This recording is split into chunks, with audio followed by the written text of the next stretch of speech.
What's up, APUSH peeps? We have a video for you today breaking down the Southern Manifesto from the 1950s, which was created in response to a very, very important Supreme Court case. Let's jump into some background info. The civil rights movement of the 1950s was making some progress.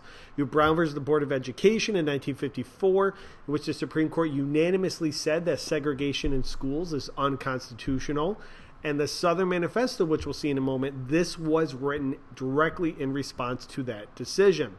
You also have the Montgomery bus boycott for about a year from December 1955 to December of 1956, in which segregation on buses in Montgomery ended. However, many barriers still existed. You have violence, racism, discrimination, poll taxes, literacy tests, etc. So we're in the beginning of the civil rights movement in terms of making significant legal changes.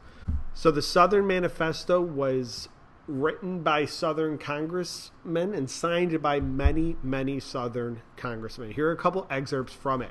It says, the unwarranted decision of the Supreme Court in the public school cases is now bearing the fruit always produced when men substitute naked power for established law. The original Constitution does not mention education. Neither does the 14th Amendment nor any other amendment. It's important to know really quickly that the 14th Amendment is what the Supreme Court cited in saying that segregation was harmful. The debates preceding the submission of the 14th Amendment clearly show that there was no intent that it should affect the system of education maintained by the states. This unwarranted exercise of power by the court, contrary to the Constitution, is creating chaos and confusion in the states principally affected.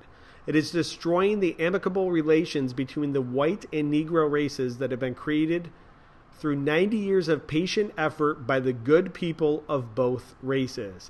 It has planted hatred and suspicion where there has been heretofore friendship and understanding.